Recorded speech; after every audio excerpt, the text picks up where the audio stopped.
Hello guys, स्वागत है आपका पिच परफेक्ट शो में। मैं हूं कुंवर हातिम, मेरे साथ हैं गौरव पांडे। और आज हमारा T20 इंडिया का स्क्वाड जो है वो रिलीज़ कर दिया है बीसीसीआई ने। बड़ा ही धमाकेदार स्क्वाड है, मैं तो भाई बहुत खुश हूँ उस स्क्वाड से। एक क्वेश्चन है, वो उसकी बात बाद में करेंगे, लेकिन मैं बहुत खुश हूँ कि बहुत अच्छा स्क्वाड है, बैलेंस स्क्वाड है। आपकी क्या राय है पांडे जी?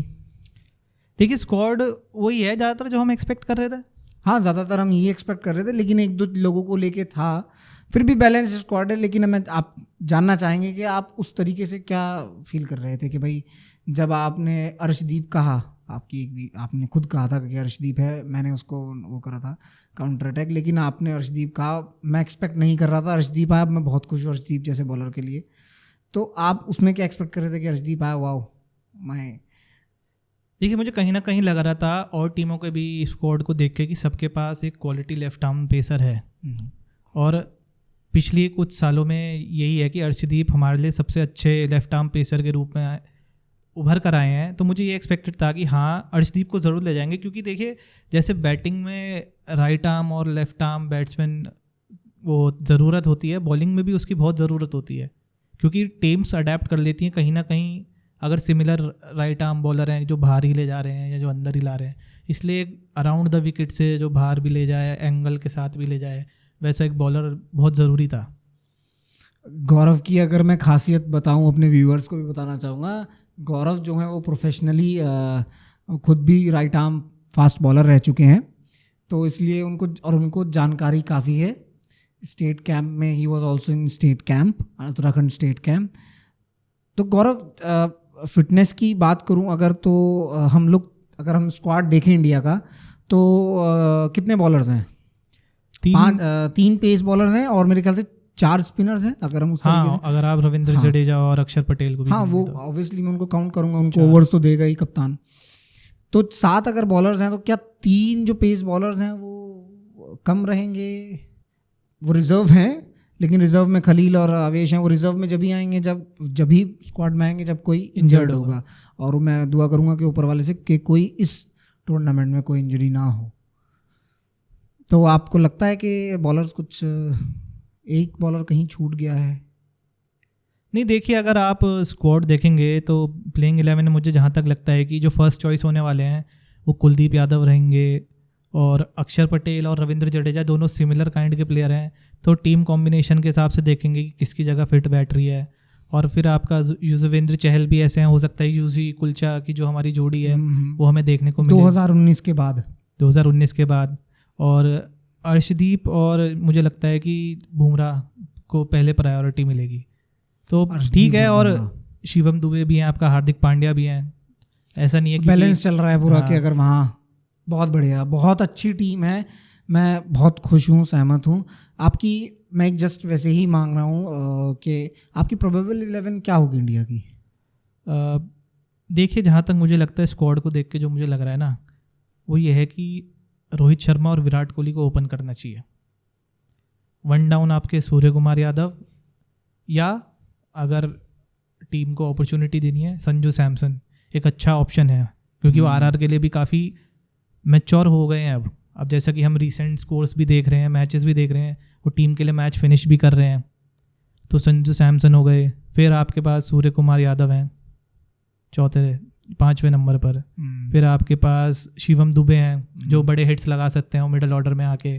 हार्दिक पांड्या हैं। और आपका फिर वहीं से आपकी बॉलिंग का एक फिर वहीं से आपके ऑलराउंडर शुरू हो जाएंगे, जिसमें आपको लगता है कि बहुत हैवीनेस फील हो रही है, बहुत बैलेंस लग रहा है कि टीम में, कि हाँ, आपके पास ऑप्शंस भी बहुत बैटिंग डेप्थ है, बैटिंग डेप्थ भी है, और आपके पास बॉलिंग ऑप्शंस भी है, which is a very nice thing. Ajit Agarkar ने बहुत अच्छी टीम सिलेक्शन में, मतलब उसका भागीदार बहुत अच्छा है। क्योंकि वही है ना, जैसा कि पहले भी कहा कि ये एक्सपेक्टेड था स्क्वाड कि इन्हीं प्लेयर्स, पूल ऑफ प्लेयर्स के साथ जाएंगे। जहाँ तक मुझे थोड़ा लगता था कि हो सकता है एक आउटसाइड चांस रिंकू सिंह का बन सकता था, लेकिन रिजर्व में है। देखिए, मुझे रिंकू सिंह की तरफ से थोड़ा सा वो रहा, लेकिन जो सिलेक्शन कमेटी ने किया वो बैलेंस, जो सोच के किया वो बैलेंस ही किया, सबको उस तरीके से डाला। पंत लगता है आपको प्लेइंग 11 में रहेंगे? मैं मतलब आपने वो बता दी है, लेकिन आपने क्यों नहीं बताया पंत का नाम? क्योंकि पंत के चाहने वाले बहुत होंगे, तो जो सुनना चाहेंगे गौरव क्या कह रहे हैं कि उन्होंने अपनी प्लेइंग 11 में ऋषभ पंत को क्यों नहीं रखा?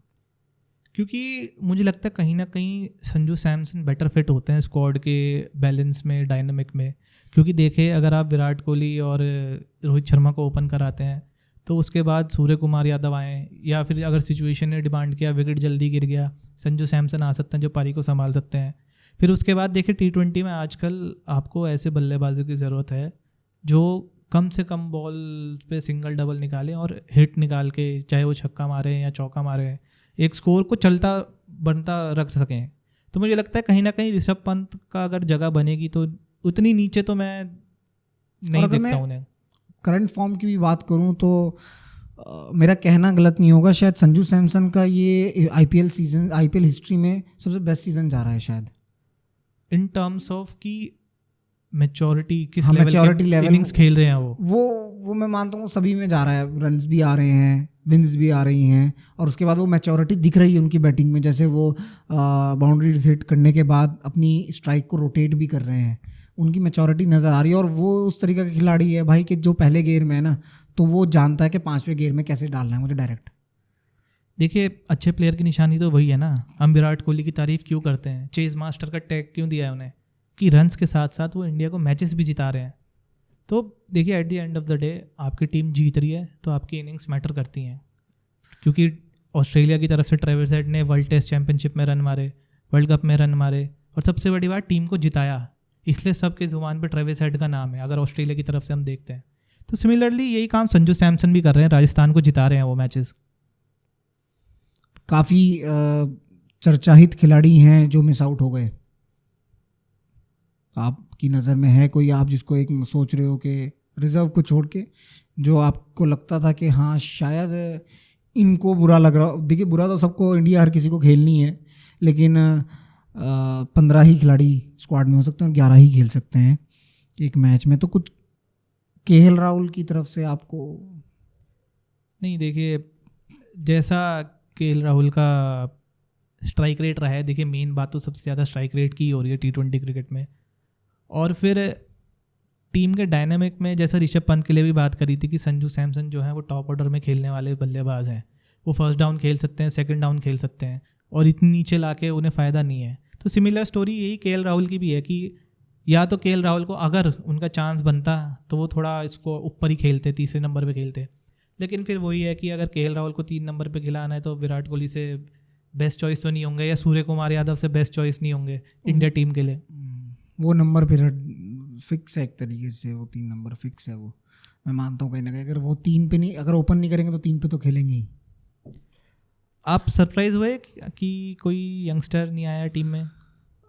नहीं, मैं कोई ऐसा कोई किसी के लिए कोई सरप्राइज़ नहीं हूँ, लेकिन अगर मैं वही हो कि एक बॉलर और आप ले सकते थे, फास्ट बॉलर। हाँ, फास्ट बॉलर शायद ले जा सकते थे इन कंडीशंस में जाके। आपके पास एक भी बॉलर ऐसा नहीं है जो जिसके पास वो एक्सपीरियंस हो, वो एक्सपीरियंस हो कि वो जानता हो कि उन पिचेस पे किस तरह बॉल डालनी है। क्योंकि देखिए, स्टार्टिंग में जो हमारे मैचेस हैं वो तो यूएसए में है, लेकिन उसके बाद जो बड़े मैचेस आएंगे, सुपर 12 आएंगे आई थिंक उसके बाद शेड्यूल में, वो सब वेस्ट इंडीज़ हैं, स्लो पिचेस हैं।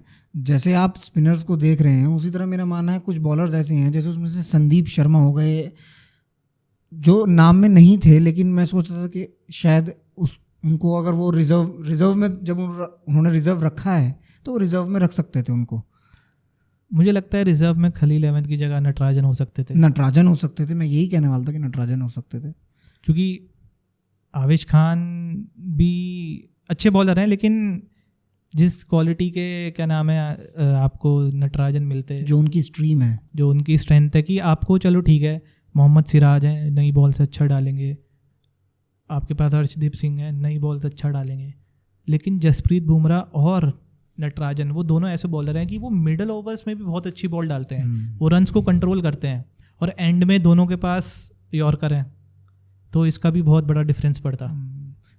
उसका मुझे ऐसा लगता है कभी कभी यार ये फ़र्क इस चीज़ का भी पड़ा होगा कि बीसीसीआई सोच रहा होगा कि अगर हम एक एक्स्ट्रा बॉलर लेके जाते हैं तो शायद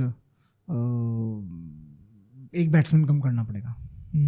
ये हो सकता है कि प्लेइंग 11 में एक बैट्समैन या एक ऑलराउंडर की वो हो जाएगी, जगह उसको खाली करनी पड़ेगी अपनी, इस वजह से। क्योंकि अगर आप नटराजन को या संदीप शर्मा जैसे बॉल, क्योंकि वो ख़राब नहीं है, अगर संदीप शर्मा का हम IPL का इतिहास देखें, T20 क्रिकेट का इतिहास देखें तो बहुत अच्छा है। ऐसे ही नटराजन भाई ने बहुत कमाल किया था ऑस्ट्रेलिया BGT सीरीज़ से, उसका नाम उठा वहाँ से, उसके बाद उसने परफॉर्मेंस भी दी, ऐसा नहीं है, कंटिन्यूसली, और उसके अंदर दिख भी रहा है कि वो है उस तैयारी में। आप क्या देखते हैं प्लेइंग 11 क्या होगी? मेरी playing 11 probable playing 11 Rohit Sharma. मुझे लगता है कि शायद ये मेरी एक सोच है कि शुरू के जो 4 मैचेस हैं और जो बाद के मैचेस हैं वो अलग अलग टीम्स रहेंगी इसमें, मुझे ऐसा लगता है। ज़्यादा चेंज नहीं होगा, सिर्फ अगर होगा तो ऊपर का एक बैट्समैन और नीचे का एक बॉलर, कोई एक वो रोटेट करता रहेगा। क्योंकि देखिए लंबा टूर्नामेंट है, ऐसी बात नहीं कि छोटा टूर्नामेंट है, अच्छा खासा लंबा टूर्नामेंट है। तो अगर मैं जाऊंगा तो रोहित शर्मा ओपनर हो गए, उसके बाद उनके विराट कोहली हैं उनके साथ, मेरा कि विराट कोहली उनके साथ जाएंगे। उसके बाद मैं वही देख रहा हूँ जो आपने, संजू सैमसन, वन डाउन है। और उसके बाद फिर मेरे हैं आपके सूर्य कुमार यादव, फिर है मेरे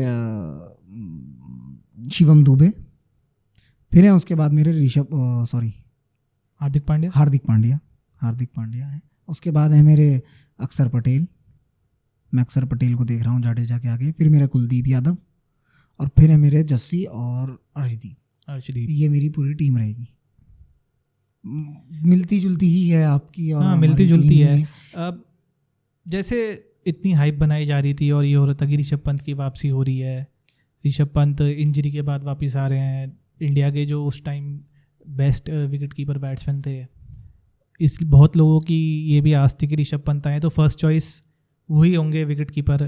लेकिन अब जैसे टीम कॉम्बिनेशन देख के लग रहा है कि ऋषभ पंत को इतनी नीचे नहीं खिलाना भी ठीक नहीं होगा, उनके टैलेंट को के साथ शायद जागती नहीं होगी, और फिर फेयर पॉइंट, उतनी ऊपर भी उनकी जगह नहीं बन रही है कि आप एकदम 2 नंबर या 3 नंबर या 4 नंबर खिला दें उन्हें। हाँ, क्योंकि आपके पास पहले ही वो जो लोग पहले से खेल रहे हैं उस नंबर पे परफॉर्म कर रहे हैं, तो वो कहाँ से बनेगा ही नहीं मौका। सूर्य कुमार यादव है आपका 2 नंबर पे, 1 नंबर है आपके पास, आप ये तो संजू को, अगर आप संजू खिलाएंगे, संजू को आप ऋषभ एक ही विकेट कीपर खिला सकते हैं आप, या फिर आप और संजू। और अगर हम ऋषभ में देखें फिलहाल तो संजू, मुझे ऐसा लगता है कि ज़्यादा आपने वो जो एक लफ्ज़ इस्तेमाल किया मैच्योर्ड हैं, तो वो जानते हैं फिलहाल उनके अंदर है वो एक, अभी फिलहाल वो दिख रहा है कि हंगरनेस फॉर द विन।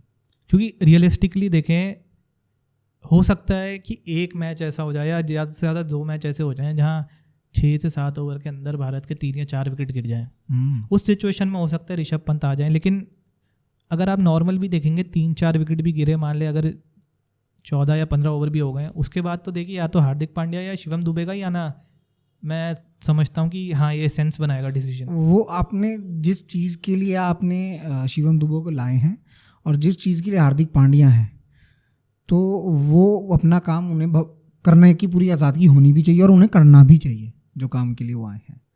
और आप अगर हमारी बैटिंग स्ट्रेंथ देखें जो 11 है हमारी, तो जिस तरीके से हम लोग बना रहे हैं जो और बन रही है टीम प्लेइंग 11, वो उसमें बैटिंग डेप्थ भी बहुत है और बॉलिंग आपके पास ऑप्शंस भी बहुत है मेन। लेकिन मेरा कंसर्न वही रहेगा कि हम उस नॉकआउट मैचेस के हर्डल को पार कर पाएंगे नहीं कर पाएंगे, क्योंकि पिछले 2 T20 वर्ल्ड कप्स में देखे, जो एक तो आपका जो UAE में हुआ था और फिर आपका जो ये ऑस्ट्रेलिया में हुआ था, दोनों में जो क्वालिटी टीम्स है, पाकिस्तान हो गई या इंग्लैंड हो गई, दोनों से हमें 10 विकेट से मात का सामना करना पड़ा था। आपकी इंग्लैंड की बात से ज़्यादा इंग्लैंड ने भी अपना स्क्वाड अनाउंस कर दिया है। वैसे इंग्लैंड का भी काफ़ी अच्छा स्क्वाड लगा मुझे देख के, और स्पेशली कि उन्होंने विल जैक्स को लिया है, फिलिप सॉल्ट को लिया है, और बटलर आपके कप्तान है, आपके पास मोइन अली हैं ऑलराउंडर के रूप में, आपके पास आदिल रशीद हैं स्पिनर के रूप में, और इतने टाइम बाद इंजरी के बाद जोफ्रा आर्चर की भी वापसी हो गई। जोफ्रा आर्चर को हम कैसे भूल सकते हैं? जोफ्रा आर्चर को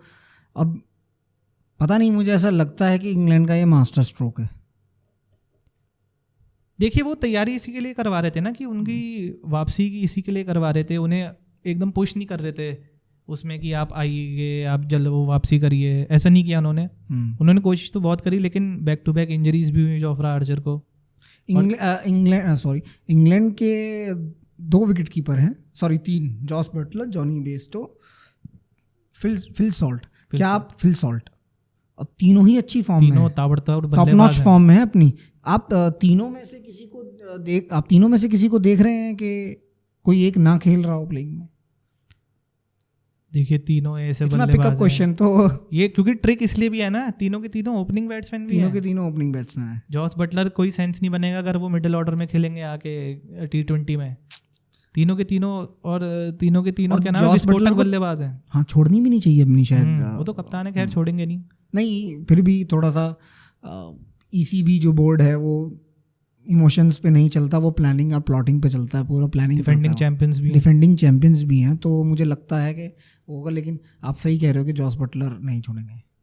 उसी के साथ साथ हमारा साउथ अफ्रीका का भी स्क्वाड आ गया है, वो भी बहुत इंटरेस्टिंग स्क्वाड है। वो भी एक ऐसी टीम है, जब उनका अगर दिन होगा ना भाई, वो भी किसी को भी पेल देंगे। देखिए यही तो T20 क्रिकेट की खासियत है कि ये डिपेंड नहीं करता कि कौन सी टीम अच्छी है। मतलब आप उनको देखो कि उनको रिजर्व जो है नांद्रे बर्गर है, रिजर्व भी आंद्रे बर्गर है। मतलब नांद्रे बर्गर और लुंगी एंगड़ी उनका रिजर्व में है। तो उनकी देखो उनकी स्ट्रेंथ कितनी तगड़ी है कि हम अभी बात कर रहे थे कि नांद्रे बर्गर शायद प्लेइंग 11 में हो, और अभी वो स्क्वाड में भी नहीं है, which is a very surprise squad है। लेकिन फिर भी अगर देख रहे हैं उसको, अब ऑन पेपर्स अगर हम उस स्क्वाड को देख रहे हैं, तो वो बहुत ही खतरनाक, घातक जिसे कहूँगा मैं, सभी टीम्स के लिए। अपने दिन पे भाई वो किसी को भी पेल देंगे, और ऐसी फैंटी लगाएंगे ना कि सामने वाला वो हो जाएगा।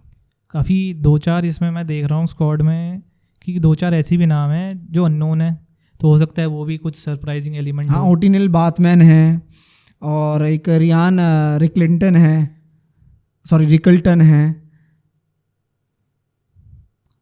ये हो सकता है कि एक यॉन फॉर्च्यून है, सरप्राइजिंग एलिमेंट हो। ट्रिस्टन स्टब्स भी क्योंकि वापसी हो गई है। जी तो मज़ा आने वाला है इस वर्ल्ड कप में। बहुत मज़ा आने वाला है। लंबा मैचेस है, लंबा स्क्वाड। अभी ऑस्ट्रेलिया का आना बाकी है, अभी बहुत सारी टीम्स का आना बाकी है। तो न्यूजीलैंड का आ चुका है, इंडिया का आ चुका है, साउथ अफ्रीका का आ चुका है, इंग्लैंड का आ गया है, ऑस्ट्रेलिया का आना है, पाकिस्तान का आना है। पाकिस्तान का आ चुका है शायद, अब मैंने अभी ऑफिशियली देखा नहीं है उसको, शायद कहीं या मेरे से वो हो गया होगा, लेकिन अभी आना है। तो मुझे लगता है कि बहुत धमाकेदार। देखिए T20 का यही तो मज़ा है ना, स्पोर्ट के साथ आपका धमाकेदार एंटरटेनमेंट, कंप्लीट पैकेज, ये तो है। चलिए स्क्वाड की तो बात काफ़ी हो गई, अब हम कल का मैच भी डिस्कस कर लेते हैं, जो था DC यानी Delhi Capitals versus Kolkata night Riders. Match खेला गया था आपका ईडन गार्डन्स में, जहाँ पर दिल्ली ने पहले टॉस जीतकर बैटिंग का फैसला किया, लेकिन दिल्ली कैपिटल्स मात्र 153 रन ही बना पाई T20 में, और कोलकाता नाइट राइडर्स ने आसानी से इस टारगेट का पीछा कर लिया। बड़ी आसानी से। देखिए ये तो हम क्या हुआ, ये तो इस IPL के हिसाब से कुछ स्कोर ही नहीं है, जिस हिसाब से स्कोर हो रहे हैं इस IPL में। ये मुझे अब समझ में नहीं आएगा, DC किसी और पिच पे खेली है क्या, KKR किसी और पिच पे खेली है। बहुत बढ़िया मैच था एज अ KKR फैन, लेकिन अगर मैं DC की बात करूं तो भाई KKR ने कहा, DC ने कहा मेरे पास पृथ्वी शॉ है, KKR ने कहा लेके आओ। DC ने कहा मेरे पास जेक, कहना लेके आओ। भैया कोई टिक ही नहीं रहा था, चाहे अभिषेक पोरल हो, शाही एप हो। एक टाइम में तो कुलदीप यादव ने बचाया, हाईएस्ट विकेट स्कोर है कुलदीप यादव का। अपन को लग रहा था कि ये 100 पे ना नहीं मट जाए टीम। मैं तो वो सोच रहा था कि आपका फ्रेजर मैकगर जो होंगे हाईएस्ट स्कोरर होंगे। हाँ, मैं भी यही सोच रहा था, लेकिन कुलदीप यादव 35 रन मारे हैं उन्होंने, वो बहुत इम्पोर्टेंट रन्स थे। और एक पॉइंट और, ये इंडियन टीम के लिए बहुत अच्छी खबर है। मैं आपसे यही बोलने वाला था कि good science for Indian team कि हमारे वेरी नाइस साइन कि लोअर ऑर्डर के बल्लेबाज भी स्कोर कर रहे हैं। उससे कॉन्फिडेंस मिलेगा खुद कप्तान को भी कि मेरा नीचे का लोअर ऑर्डर है, अगर हम किसी ऐसी सिचुएशंस में फंसते भी हैं तो वो शायद उस तरीके से कोऑपरेट कर लेंगे। रिस्पेक्टेबल टोटल, या मान लीजिए ऐसी सिचुएशन आ जाए कि आपके 7 या 8 विकेट गिर चुके हैं और आपको कम से कम 20 रन चाहिए, आपको 20 बॉल 15-20 रन चाहिए, तो मुझे लगता है कि वो अब जिस सिचुएशन में मैंने कुलदीप को कल देखा, तो मुझे लगता है कि कुलदीप और अगर लास्ट में कहीं ऐसी सिचुएशन, अगर आप कह रहे हो कि 7-8 विकेट हैं, तो भाई उस टाइम तो जस्सी खेलेगा और यही होंगे, तो मुझे लगता है कि जिता सकते हैं। क्योंकि कुलदीप ने टेस्ट मैचेस में भी अच्छी बैटिंग करी थी। हाँ, बहुत अच्छी इंग्लैंड के बैटिंग खिलाफ। थी। हाँ, वो बहुत अच्छी बैटिंग थी, वो बहुत एलीट बैटिंग थी, मतलब प्रॉपर टेस्ट मैच बैटिंग की थी कुलदीप ने। शायद वो डोमेस्टिक में भी शायद ऊपर ही खेलते हैं, यूपी के लिए, यूपी के लिए खेलते हैं, यूपी के लिए खेलते हैं जी हाँ। और अगर केकेआर की बॉलिंग की बात करें तो मिचेल स्टार्क 24 करोड़ के खिलाड़ी, वो फिर महंगे साबित हुए हैं। जबकि अगर आप स्कोर कार्ड देखेंगे तो सारे बॉलर्स ने काफ़ी अच्छी बॉलिंग करी है, इकोनॉमिकल रहे हैं। महंगा खिलाड़ी महंगे में सबसे महंगे साबित हुए हैं। 3 ओवर में 43 रन, जहां सब बॉलर्स की 7, 6, 4 की इकोनॉमी है, वहीं इनकी 14.30 की इकोनॉमी। चक्रवर्ती ने 4 ओवर 16 रन 3 विकेट, 4 का इकोनॉमी रेट है, 4 का इकोनॉमी रेट। लेकिन इस बॉलिंग लाइनअप में मैं फिर जिसकी बात करूंगा कि Harshit Rana most improve bowler of this season अभी तक का मेरे हिसाब से के है। बहुत इम्प्रूव बॉलर है यंगस्टर में, अनकैप्ड प्लेयर्स में अगर देखें बॉलिंग उसमें डिपार्टमेंट में बहुत इम्प्रूव है। बात करते हैं हम स्कोर कार्ड की आगे। अगर हम बात करें केकेआर की बैटिंग की, तो उसका ऐसा कुछ नहीं है कि किसी को नहीं पता। नारायण आए, नारायण थोड़ा बहुत फंस रहे थे, नहीं खेल पा रहे थे, जो कि बहुत अच्छी बॉल डाल रहा था खलील, बहुत अच्छी बॉल डाल रहा था। खलील के बारे में कुछ कहना चाहेंगे पांडे जी? देखिए, खलील अहमद को खेलते हुए काफ़ी टाइम हो गया है, लेकिन जिस बॉलर का हमें प्रॉमिस किया गया था शायद उनकी ये एक शैडो ही है। क्योंकि जब यंग आए थे तब बहुत प्रॉमिसिंग थे। शायद हो सकता है खलील को भी खुद लगता होगा कि उस तरीके से करियर की ट्रैजेक्टरी नहीं गई है मेरी, जिस हिसाब से सोचा होगा। वैसे मैं किसकी कॉपी पे आए थे, मैं भूल रहा हूँ। खलील अहमद किसकी? हाँ। ये तो मुझे भी याद नहीं है शायद किसकी। शायद मेरे ख्याल से मिचेल जॉनसन या कुछ ऐसा उस टाइम रहा था कि मिचेल जॉनसन की कॉपी पे आए हैं शायद। खैर, बात वो करते हैं उसमें। अगर हम केकेआर की बैटिंग की बात करें तो फिल सॉल्ट अलग ही फॉर्म में भाई, तहस नहस फॉर्म में है। रिंकू का बहुत बड़ा कारण है केकेआर की ओपनिंग। रिंकू का बहुत बड़ा फायदा है कि रिंकू को मौके वो मिल नहीं पाए उस तरीके से, इसीलिए उसे को कल शायद वो कराया, 1 नंबर भेजा उसको कल, इसीलिए 1 नंबर भेजा क्योंकि उसको मैसेज भी होगा ये कहीं ना कहीं, हो सकता है बीसीसीआई की तरफ से मैसेज हो उसको कि आपको ये परफॉर्मेंस है, आपको देनी है, वो नहीं दे पाया। मुझे लगता है क्योंकि जिस तरीके से अगर आप एल्गोरिदम देखो, क्रोनोलॉजी देखो, तो उस तरीके से वो फिट बैठ रही है।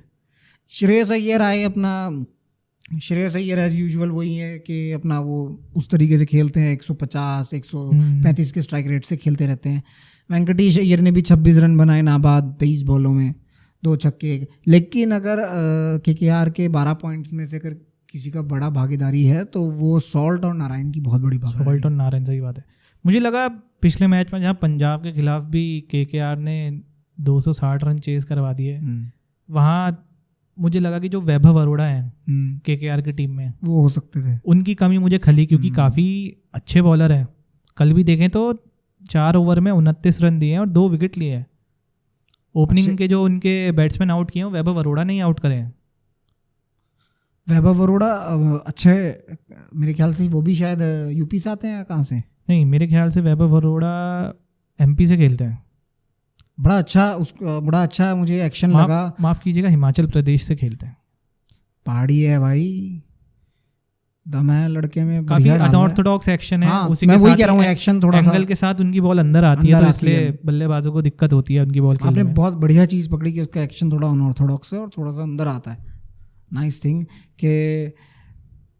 और अगर हम पॉइंट टेबल की बात करें तो केकेआर दूसरे नंबर पे वापस आ, मतलब थी और अब वो वहीं रहेगी, क्योंकि अगर कोई इन 3 में से सीएसके या एसआरएच अपने मैच में लाती भी है 12 पॉइंट्स, तो जिस तरीके का एनआर रन रेट है, फिर से केकेआर +1 में आ गई है। केकेआर +1 में आ गई, और पूरी 10 टीमों में सिर्फ एक केकेआर ही है जिसका +1 में है। केकेआर भी मुझे लगता है पिछले मैच में कहीं ना कहीं लाइट ले गई, क्योंकि देखिए जब आप 260 रन स्कोर करते हैं तो कहीं ना कहीं बैक ऑफ द माइंड आपके दिमाग में ये होता है कि शायद ही ये स्कोर, क्योंकि आज तक हुआ भी नहीं था, चेज हो। हाँ, बहुत अपने आप में एक बड़ा स्कोर था जो कि चेज कर लिया पीबी के इसने। केकेआर ने ना, जैसे आप कह रहे हो, जाने सा दिया कि 10 ओवर के बाद नहीं, अब 15 ओवर, अरे 260 कैसे बन जाएंगे, मुझे ऐसा लगा वो उस मेंटालिटी में थे। लेकिन उस मैच में पीबी किए कैश इन कर गया और मैच जीत गया। केकेआर को ये अगर कहीं ये फंसता है टेबल, तो केकेआर को ये मैच चुभेगा। एक ये मैच, और जो वो 1 रन से हारा मैच है ना आरसीबी के लिए, 1 रन से 1 रन से जीता था, वो आरसीबी को चुभेगा और केकेआर को ये चुभेगा, ये वाला मैच पीबीकेएस वाला। क्योंकि 260 रन आप चेज करवा रहे हो T20 क्रिकेट में, बहुत बड़ा चीज। मतलब आप ये देख रहे हो कि आप 500 प्लस स्कोर हो रहा है एक मैच में, 500 प्लस स्कोर, और उस पर जो सेकंड टीम है वो जीत रही है, बहुत बड़ा मार्जिन है उसमें। डीसी के जी आप करिए। डीसी के लिए क्या लगता है आपको, अब आगे के सफ़र कैसा होने वाला है? क्योंकि देखिए 11 मैचों में अभी भी चांस है क्वालिफिकेशन का, लेकिन 11 मैचों में उनके पास 10 पॉइंट हैं। अब बचे हुए मैच अगर उनको जीतने ही है, डू और डाई है उनके लिए। अगर कहीं वो 14 पे आके बात फंसी और आरसीबी के कैलकुलेटर्स निकल गए तो वो एक अलग बात है, लेकिन मुझे लगता नहीं है, जैसे फिलहाल पॉइंट टेबल अपनी स्थिति पे है, कि वो 14 पे रुकेगा। 16 या 18 कोई एक ऐसा होगा, क्योंकि मुझे केकेआर के भी पास 5 मैच हैं, 5 में से अगर वो 3 जीतती भी है अपने मैचेस तो 6 हो जाते हैं, वो 18 पे चले जाते हैं। आरआर का कोई मतलब ही नहीं है कि वो अगर 2 मैच जीत गई अपने तो वो ऑटोमेटिकली पहुंच जाएगी 20 पे। सीएसके के साथ भी है 5 मैच है, अगर वो 3 मैच जीत जाती है तो ऑटोमेटिकली वो भी पहुंच जाएगी। तो अगर डीसी की बात करें, डीसी के लिए फिलहाल डू और डाई मैचेस हैं, क्योंकि सारे मैच अगर आप देखेंगे, एक मैच उनका राजस्थान के साथ है जो अनबीटेबल है IPL, एक मैच उनका बेंगलुरु के साथ है जिन्होंने कमाल की वापसी करी है मिड सीजन में, और फिर आखिरी मैच है उनका लखनऊ सुपर जायंट्स के साथ। वो औरों के लिए हड्डी बनेंगे, क्योंकि उनके भी क्वालिफिकेशन की बात है। हाँ, उनका वो एक दिक्कत होगी। वो कह तो रहा हूँ, आरसीबी के कैलकुलेटर भैया निकाल लो, अभी 4 मैचेस हैं, 4 मैचेस अगर जीत जाते हैं तो जाके पहुंचेंगे 14 पॉइंट पे। डीसी के साथ एक और दिक्कत ये रहेगी, उनके एनआर रन रेट माइनस में है। टॉप 5 टीमें जो हैं उनके एनआर रन रेट पॉजिटिव में है, लेकिन अगर हम डीसी की बात करें तो डीसी जो है वो माइनस में उनके लिए, और वो ज़्यादा है, 0.442 है, क्योंकि बड़े मैच हारा है डीसी, जो भी हारा है। हाँ, जो भी हारा है वो बड़े मैच 106 रन से हारे हैं, एक मैच 67 रन से हारे हैं, एक मैच 7 विकेट से हारे हैं। तो जो भी मैच हार रहे हैं काफ़ी बड़े मार्जिन से हार रहे हैं, तो ये रन रेट में काफ़ी असर डालेगा, दिक्कत देगा डीसी को। बाकी अब जो है टेबल दिखती है, मुझे तो लगता है अगर मैं अभी प्रेडिक्ट करूं तो देखिए राजस्थान तो पक्का है ही, कोलकाता मुझे लग रहा है क्वालिफाई कर जाएगी। ये भी हो सकता है कि चेन्नई और सनराइजर्स दोनों ही क्वालिफाई कर जाएं, क्योंकि दोनों के आपस में मैच हो चुके हैं। अब बाकी दूसरी टीम ही है जिनके साथ मैच होने हैं, या फिर कोई अगर आउटसाइड चांस होगा तो वो हो सकता है लखनऊ सुपर जायंट्स का। अगर एसआरएच एक मैच अभी हार जाती है ना, अभी जो उनका नेक्स्ट मैच है, तो एसआरएच फिर दिक्कत में आएगी थोड़ा, क्योंकि उनका ना एनआर रन रेट भी नीचे जाएगा, प्लस वो मेरे ख्याल से शायद 2 मैच लगातार हार चुके हैं, या 1 मैच हार चुके हैं। 2 मैच हार चुके हैं, 2 मैच लगातार हार चुके हैं ना, एक आरसीबी से एक सीएसके से। तो एसआरएच अगर एक मैच और यहाँ से हार जाती है तो उनके तो एल्गोरिदम जो है वो टूट जाएगा। और इसका मतलब ये भी है कि टूर्नामेंट में टीम्स ने रिकॉग्नाइज कर लिया कि उनकी कमजोरी कहाँ है, उस टीम की कमजोरी कहाँ है। तो ये सोचने वाली बात है पैट कमिंस के लिए भी और टीम के लिए भी। बस ये एडवांटेज इनके पास यही है कि इनके अभी 5 मैच बचे हैं एसआरएच के पास। नहीं, एलएसजी के साथ भी 5 मैच बचे हैं अभी, तो एलएसजी के साथ भी एडवांटेज ही है। और एलएसजी अगर हम देखें तो एलएसजी अपने लास्ट मैच तो हारा था, लेकिन उससे पहले के 2 मैच जीता था। और वो उस टाइम महसूस हो रहा था कि एलएसजी वो कमबैक कर रहा है। वो जितने भी हारा है, या तो लगातार 2 मैच हारा है या लगातार 3 मैच जीता है स्टार्टिंग के। वो तो मुझे हाँ, तो वो मुझे लगता है कि अगर वो जीत आएगी तो 2-3 जीत इकट्ठी ही आएंगी आरसीबी के लिए। लेकिन और बात करें, अभी बीच में चल रहा है तो अच्छा ही चल रहा है अपना, लीग इंटरेस्टिंग बनती जा रही है। बाकी अगर अब हम आने वाले मैचेस की बात करें तो अब जो मैच है वो है आपका मुंबई इंडियंस बनाम लखनऊ सुपर जायंट्स। और जो कि मुझे लगता है कि कल को ये मैच लखनऊ के लिए बहुत इंपॉर्टेंट है। मुंबई के लिए तो है ही है, क्योंकि मुंबई नीचे है अभी टेबल में, लेकिन लखनऊ को अगर क्वालिफाई करना है तो लखनऊ के लिए बहुत इंपॉर्टेंट मैच है कल का। आपके इम्पैक्ट प्लेयर्स यानी की प्लेयर्स कौन होने वाले हैं? अगर मैं देखिए स्क्वाड तो आ चुका है, लेकिन अगर मैं टीम की बात करूँ तो मैं स्काई को देखना चाहूँगा। स्काई को स्कोर करते हैं। स्काई को स्कोर करना बहुत ज़रूरी है।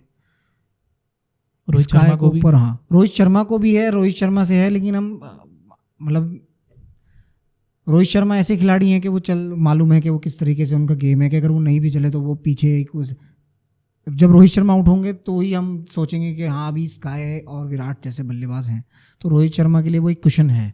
लेकिन मैं अगर स्काई की बात करूं और हार्दिक पांड्या, भाई इस आदमी का फॉर्म में आना ढेर जरूरी है। जे वो आदमी ना आया ना फॉर्म में तो दिक्कत हो जाएगी। ये तो है। और अगर मैं अपने इम्पैक्ट प्लेयर्स की बात करूं तो आज मैं वापसी हो रही है मयंक यादव की, तो मैं तो उनको चुनूंगा अपना इम्पैक्ट प्लेयर में। और मेरे इम्पैक्ट प्लेयर होंगे दूसरे निकोलस पूरन। इन 2 प्लेयर्स के साथ मैं जाऊंगा। निकोलस पूरन तो खैर अपनी अच्छी एक फॉर्म में पहले भी थे, सीपीएल से अच्छी फॉर्म में आते जा रहे हैं, और यहाँ पे भी उन्होंने कोई ना कोई। मयंक यादव की वापसी, हाँ ठीक है, मयंक यादव मुझे लगता है कि वो उनको निगल था, लेकिन फिर भी उनको अपना ध्यान रखना चाहिए कि कहीं आगे इंजरी ना आ जाए। लेकिन बहुत बम बॉलर आया भाई, यंग बॉलर है जी। हाँ देखिए, इंजरी तो पार्ट एंड पार्सल है गेम का। तो कुछ ही मिनट बचे हैं हमारे इस एपिसोड को, तो जल्दी आप। बिल्कुल, हम लोग इसको अब रैप अप करते हैं। एक और बात, दीपक हुड्डा बहुत अच्छी पारी खेले थे, तो मेरी तरफ से मुझे एक दीपक हुड्डा को देखना है कि दीपक हुड्डा कैसा क्या परफॉर्म करते हैं। किस टीम के साथ जा रहे हैं आप? मैं लखनऊ। देखिए, अगर आप लखनऊ के साथ गए हैं, मतलब हालांकि मेरे जो इम्पैक्ट प्लेयर हैं वो लखनऊ के हैं, लेकिन मैं चाहता हूं कि मुंबई। मेरे इम्पैक्ट प्लेयर मुंबई के हैं, लेकिन मैं सोच रहा हूं कि शायद लखनऊ जाएगी आगे। मुझे ऐसा लगता है ये मैच लखनऊ जीतेगी, और पक्की बात है जीतेगी। केएल राहुल फिलहाल ढेर गुस्से में होगा, भाई वर्ल्ड कप स्क्वाड में नहीं लिया। जी हाँ, ये तो है। तो चलिए, इसी के साथ आज का एपिसोड यहीं पे खत्म करते हैं। हमारे साथ जुड़े रहने के लिए बहुत बहुत शुक्रिया, और जल्दी ही मिलते हैं हम अगली एपिसोड में। तब तक के लिए मिलते हैं। जय हिंद।